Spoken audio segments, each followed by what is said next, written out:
हमारी आज की कहानी है उचित हिस्सा।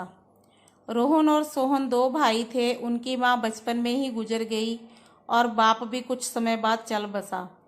वो अपने बेटों के लिए एक गाय और एक खजूर का पेड़ छोड़ के गया। रोहन चालाक और लालची था, जबकि सोहन दयालु और ईमानदार था। वह बड़े भाई पर विश्वास करता था। वो दोनों बाप की जायदाद को बांटना चाहते थे। रोहन ने कहा, मैं बिल्कुल निष्पक्ष रूप से बंटवारा करूँगा। तुम गाय का अगले वाला हिस्सा रख लो और मैं पीछे वाला हिस्सा रखता हूँ, और जिसके हिस्से में जो भी प्रॉफिट होगा वो खुद ही रख लेगा। इसी तरह से पेड़ का भी ऊपर वाला हिस्सा मेरा और नीचे वाला हिस्सा तुम्हारा रहेगा।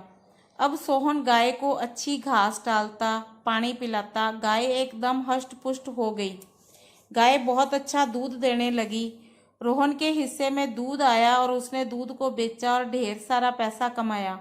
लेकिन उसने सोहन को अपने पैसे में से कभी हिस्सा नहीं दिया।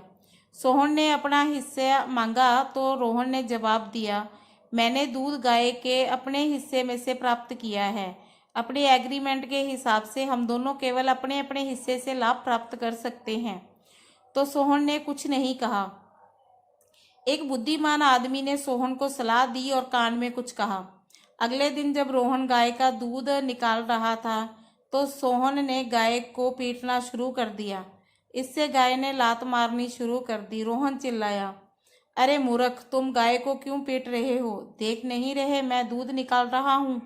सोहन ने कहा, गाय का अगला हिस्सा तो मेरा है, मैं चाहे जो मर्जी करूँ, यही तो एग्रीमेंट है।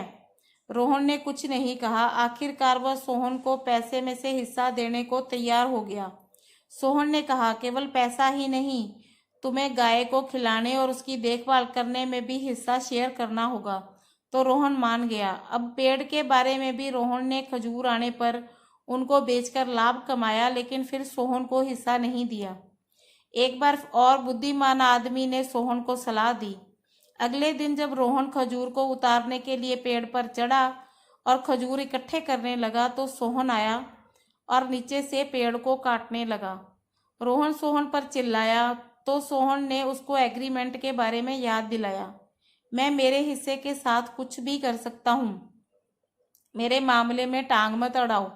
रोहन को अपनी गलती का एहसास हो गया। रोहन बोला, सोहन, मैं एक बुरा भाई हूँ, मुझे अपनी करतूतों पर शर्म आ रही है, प्लीज़ मुझे माफ़ कर दो। मैं वादा करता हूँ आगे से मैं ऐसा कभी भी नहीं करूँगा। और फिर उसने अपने छोटे भाई को हर मुनाफे में से उसका उचित हिस्सा देना शुरू किया और दोनों भाई मिलजुल कर ही रहने लगे।